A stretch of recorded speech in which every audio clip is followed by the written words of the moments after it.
This is Ursula Leichenberg with Judge Tidus Schwinghammer, who has a statement he'd like to make. Thank you, Ursula.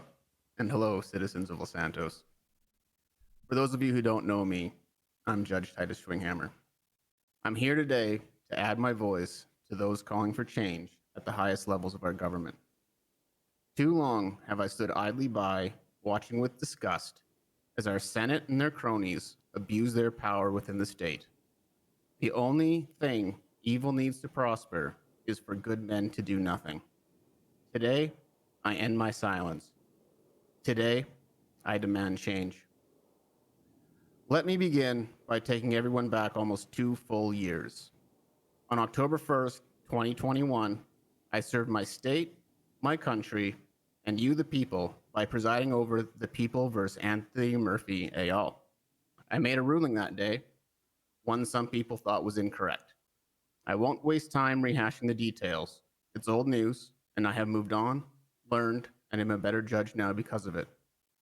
The reason I do bring it up is because this was the first case, and I became the first victim of the Senate, the first person whose due process was violated, the first time checks and balances were skipped.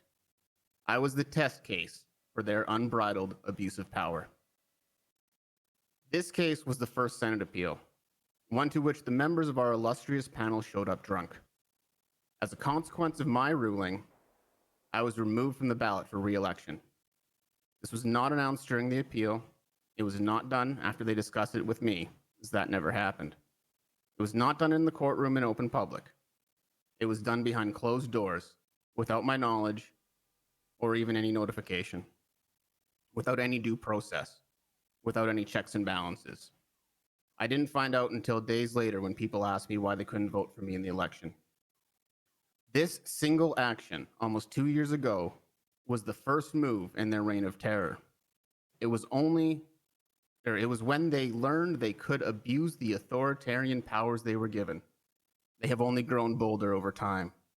Michael Simone, the war in Sandy Shores, and now what happens in Sanguine Isle and the fallout afterward.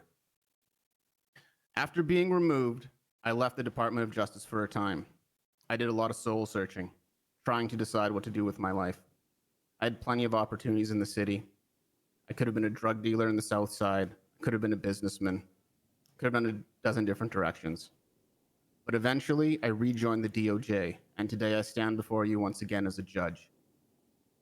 The reason I do this job is not because it pays well, or because it's sexy, or for any other selfish reason. It's because of you, the people. I rejoined the DOJ because the city needed lawyers. I ran for judge again because the city needed judges. Every day when I wake up, I do my best to serve the citizens, to be an unbiased judge, and to ensure the law is applied equally to all. My calling is to serve the city the best that I can. To this date, I have still never been told what I did wrong. In every ruling I make, the specter of what happened to me 2 years ago hangs. I am constantly working in fear that if I granted a gun license to the wrong person, ruled the wrong way in traffic court, or made a wrong statement to a citizen, the Senate would come out and remove me again. That fear has kept me from speaking out. I put myself out there once and got removed. So for the longest time, I just stayed in my lane and did my job. I have been waiting for the knife behind my back to cut me down once again. And today, I let it strike. And so be it. What I have seen these past 2 weeks makes me sick. From rights abuses to criminal actions to threats and war crimes. All perpetrated either directly by or at the direction of the Senate. Every day, I think I have heard the most outrageous thing, only to wake up and hear about something even crazier the next day. These are not the things that happen in a free modern society. These are not the things that happen unless the system fails the people, when checks and balances are ignored. I hear the calls for justice, equality, and accountability from the people of the city. and they are going unanswered by those with the ability to enact them. The removal of due process, the silencing of opposing opinions, the removal of checks and balances, and the abuse of authority are the opening steps in a descent into fascism. I can no longer stand by and watch. I can no longer be complicit by inaction. This is the time, Los Santos, the time to stand up, the time to let those in power know we will not let it continue. I am calling for change. I am calling for checks and balances.